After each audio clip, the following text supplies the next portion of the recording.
Assalamualaikum warahmatullahi wabarakatuh. Perkenalkan, nama saya Rizky Ali Akbar. Saya Sofiatul Hawa. Saya Nuni Juniati. Dan saya Widya Adita. Saya Nimai Nunita. Dan saya Muhammad Alwas Muhada. Ya, di sini kami akan menjelaskan irigasi, apa sih itu irigasi, manfaat irigasi, dan fungsi-fungsi irigasi, kelebihan irigasi. Intinya semua tentang irigasi kami akan jelaskan di sini. Jadi, stay tune ya.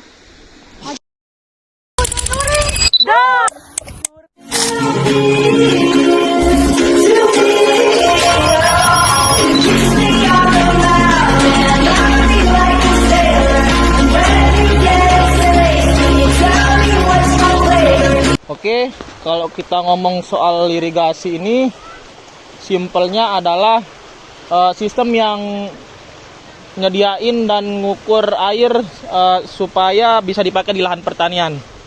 Fungsinya jelas, biar tanaman tetap dapat air meskipun hujan nggak selalu turun.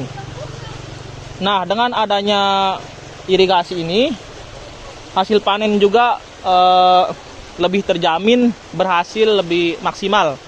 Petani juga nggak terlalu bergantung sama iklim maupun cuaca atau musim-musim hujan gini. Tujuan dari irigasi itu sebenarnya luas banget, bukan hanya untuk mengaliri air, tapi supaya penggunaannya efisien, tanah tetap subur, produksi pertanian tetap maksimal. Kalau dilihat dari ruang lingkupnya, irigasi ini mencakup dari sumber airnya yang dialirkan ke saluran utama menuju sawah. Baik, saluran yang kami amati ini berlokasi di Desa Sepakek, Kecamatan Pringgerata, Kabupaten Lombok Barat. Bentuknya itu bisa kita lihat sendiri, yaitu yang terbuat dari beton dan pintunya yang terbuat dari besi. Fungsinya itu untuk mengatur debit air yang masuk, sehingga air di sini bisa mengairi. Jenis saluran irigasi.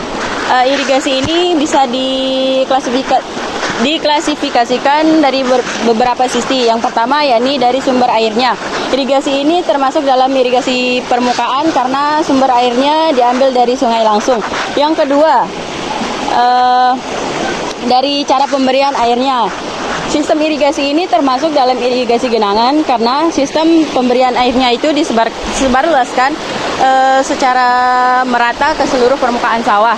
Yang ketiga, irigasi ini termasuk dalam irigasi yang dinaungi oleh pemerintah karena pembangunan dan perawatannya di bawah naungan pemerintah atau instalasi resmi. Yang keempat, irigasi ini termasuk dalam irigasi teknis karena sudah termasuk dalam aliran airnya,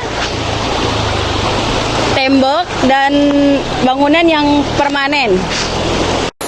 Secara umum, irigasi ini masih tergolong baik.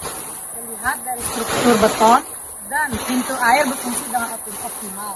Akan tetapi, terdapat beberapa permasalahan yang terlihat pada irigasi ini. Yang pertama, sedimentasi lumpur yang bisa mengurangi kapasitas air. Kedua, tumbuhnya vegetasi liar yang bisa menghambat distribusi air. Ketiga, adanya retakan kecil yang ada pada irigasi sehingga bila tidak ditangani bisa berdampak irigasi bocor. Nah, permasalahan ini jika tidak segera ditangani, maka akan terjadi pembocoran pada irigasi. Dan jika irigasi ini tidak segera ditangani juga, aliran pada irigasi ini tidak akan merata pada musim kemarau.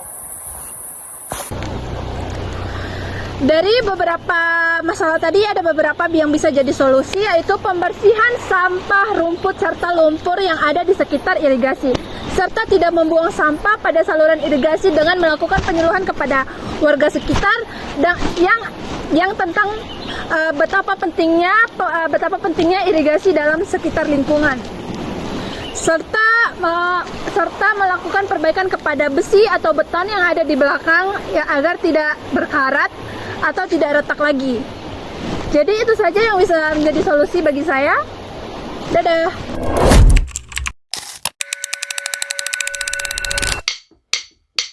Take a look in that mirror. Now tell me who's the fairest? Is it you? Is it you? Is it me? Is it me? Say it's us. Say it's us. And